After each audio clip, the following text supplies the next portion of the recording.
Hi, I'm Dustin Abbott, and I'm here to give you my final verdict on the Sigma 24mm F1.4 art lens, but on Sony FE. So this is the new full-frame Sony Emount version for cameras like the Sony a7R Mark III that I did this review on. And so, of course, Sigma is in the process of retooling a number of the Art Series lenses and repackaging them in a Sony FE mount.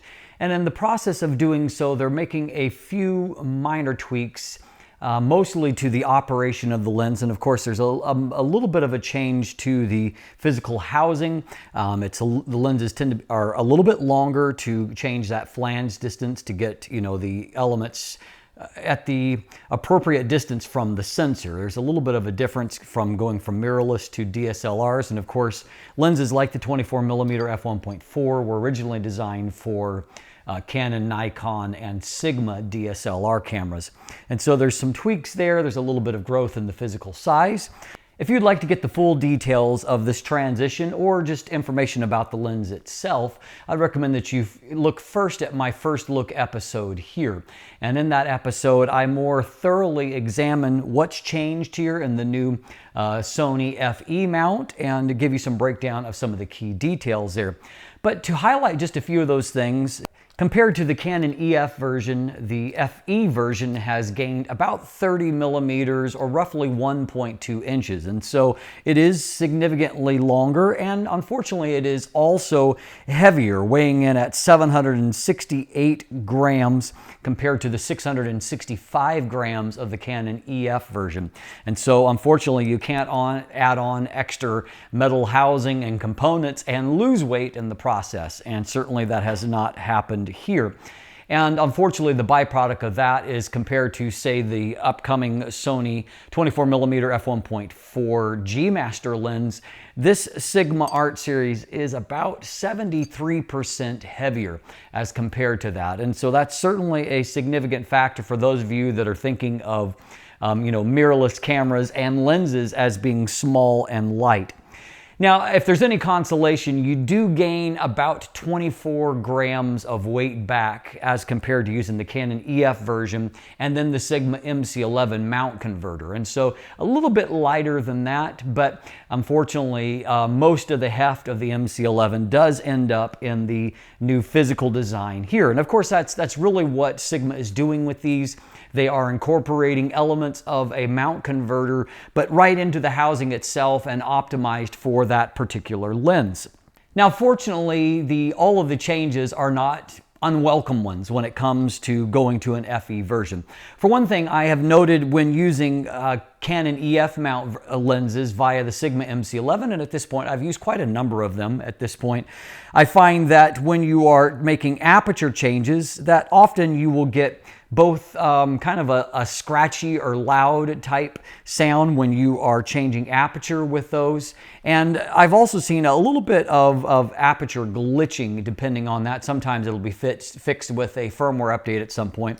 But what I've noted with both of the FE versions, I've also reviewed the 50mm f1.4 art on a Sony FE mount, but I noted that Sigma has tweaked the behavior of how the aperture control, and of course this is an electromagnetic aperture iris, and so as you're making changes in the camera body, I've seen that Sigma has managed to kind of retool these to where it's a much smoother process. It is essentially silent.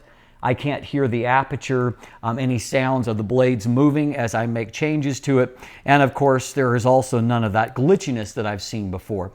I've also noted, particularly with wide-angle lenses, for whatever reason, it is the wide-angle lenses that have done the least well with the Sigma MC11. And some of the poorest performance I've seen has been with lenses like, say, the 14mm f1.8 art, which I just found that the autofocus was a little bit glitchy with the MC11, which was somewhat surprising as a lot of lenses work very, very well with the MC11.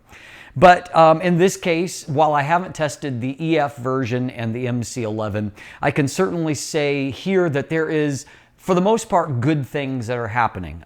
Things like IAF seem to work fine. If you're shooting in AFC mode, as I've got it set up for now, The autofocus is essentially silent.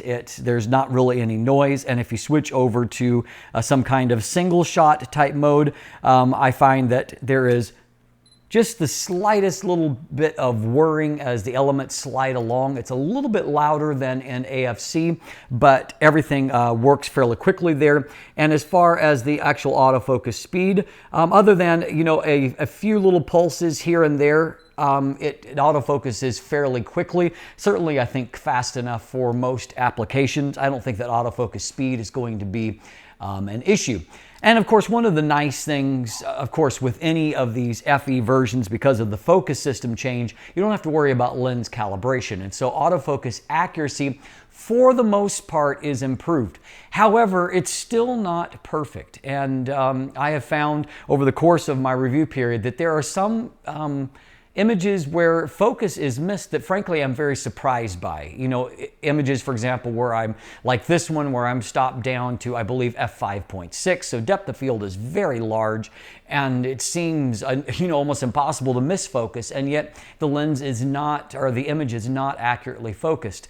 I've also seen when shooting with more narrow aperture values that sometimes autofocus, what happens in the image like this one is that actually autofocus was accurate to begin with, and then and I was in AFC mode, just as I went to actually pull the trigger or hit the shutter, that I found that the autofocus actually shifted a little bit, and focus was missed, even though I could tell by looking through the viewfinder that it was initially locked properly.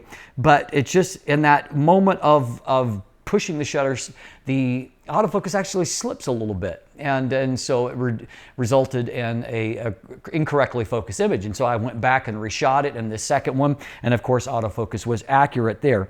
And so there is still a little bit of work to do for Sigma on this, and so I would hope that we might see a firmware update in the future that might help to continue to refine the focus process through that. And by the way, with the FE version of lenses, you're not going to be using the USB dock any longer.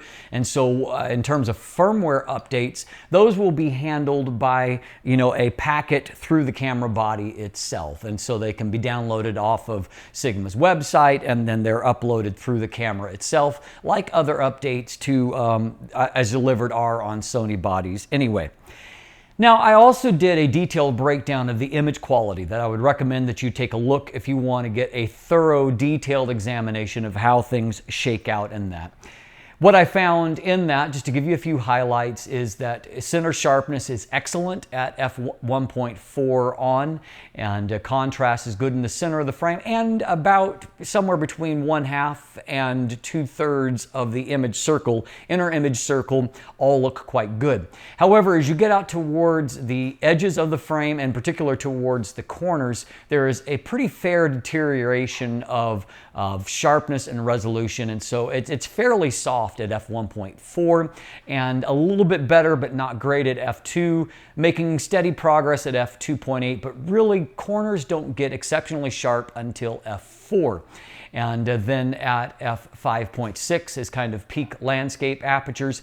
I did note a bit of a glitch that some have pointed out before, and I don't entirely know what causes it. It doesn't seem to be so much a centering type issue from my test, but at some landscape type distances, I found one side to be significantly sharper than the other. And so this is something that people reported, kind of an uneven focus plane. Some people noted that with older versions of the lens, and I think it's something that maybe has persisted to some degree here. And so I saw it in some of my tests as well. As far as the Coma performance, those of you that are intrigued by this lens for shooting the night sky, it's kind of a good news, bad news situation. The f1.4 aperture is fantastic for light gathering potential. And so unfortunately, it's been a really, really tough period for shooting a night sky for me, just overcast almost every night. And last night I got a brief window where there were still clouds moving through, but I could see the stars at points. But it was not a great setting in that, as I I was looking up with the naked eye at the stars. I could only see, maybe 20 very bright stars. But the good news is that the Sigma can suck in a whole lot more light. And so as you can see from these images, you can see a sky full of stars, which is certainly not what I was seeing with the naked eye. So that part is good. What is less good is that it does exhibit a few issues with Coma. One of those is that star points, even in the center of the frame, are not always precise and round. They tend to be elongated a little bit and look a little bit more like dashes. Something that I noted I saw also when I reviewed the 24 to 35 millimeter f2 art lens, and it immediately reminded me of that.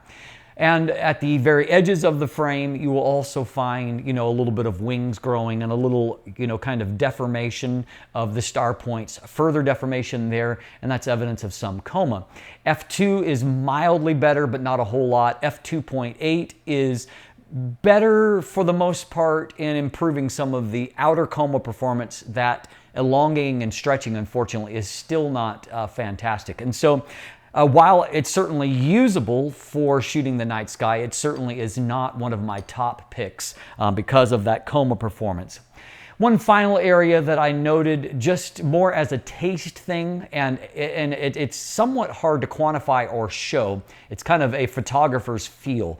And I use a lot of lenses, and I just found that under the situation, the conditions that I was shooting in, I felt like the colors were a little flatter than what I expected in those scenarios. And with careful post-processing, I could get fantastic looking images, but I just would say compared to some other lenses, maybe Zeiss type glass, and I suspect it will be the case with the G Master lens, that colors are a little better right out of the box than what they are with this lens. In some ways, I was reminded of the fact that Sigma has continued to improve the art series. Optically, this lens is 3 or 4 years old at this point, and more recent Sigma art series lenses have improved on a lot of these areas. Corner sharpness they've gotten exceptionally good at that. They have gotten better, thankfully, with Coma and lenses like the 14 to 24 art, and I believe that their color rendition has improved somewhat as well. So I'm encouraged by progress that Sigma is making. Unfortunately, here you're getting a new lens in terms of the housing and the mount, but you're not getting a new lens optically. And so I wouldn't be surprised that when I test the 24mm f1.4 G Master lens, which I do intend to view in the future, to find that it has been improved somewhat compared to that. But that leads me to my final point. At the end of the day, you are also looking at a price tag of $849 in the US market for this lens, which of course is cheaper if you were considering buying an EF mount, Canon EF mount, and a Sigma MC11. You're saving a couple $100, basically the cost of the MC11, because this lens is no more expensive than what the EF lens is itself. And of course, when the G Master lens comes to market, it's going to be $1,400, $1,398 US market. And so that is a little bit over a 60% premium in price. And so, I mean, there are those of you that may look at this and say, you know what, I can live with the bigger size and weight, and yes, it is bigger and heavier than the G Master lens, and at the same time, it's bigger and heavier, but it's not ridiculous here. The weight is still moderate at 768 grams, and of course, I've got this small rig grip extender and L bracket on here, and so it gives me a little bit more to hang on to with a little bit bigger hands, and so I have no problem with the balance of this lens. It's fine. So maybe that's not an issue for you, and small and light is not a priority. And, there's a good chance that optically this lens is going to be, in the ballpark. I don't think it'll be as good as the G Master, but then again, I haven't tested it. But, just from what I am seeing in the early going, I think that the G Master will be a little bit stronger performance, but this won't be far off. And so if you're looking at it from a value perspective, while it's not a purposely designed lens for Sony FE per se, it's a lens that functions very good for the most part and gives you pretty much everything that you're looking for at really quite an inexpensive price. And so at the end of the day, I think that there are photographers that will be interested in this.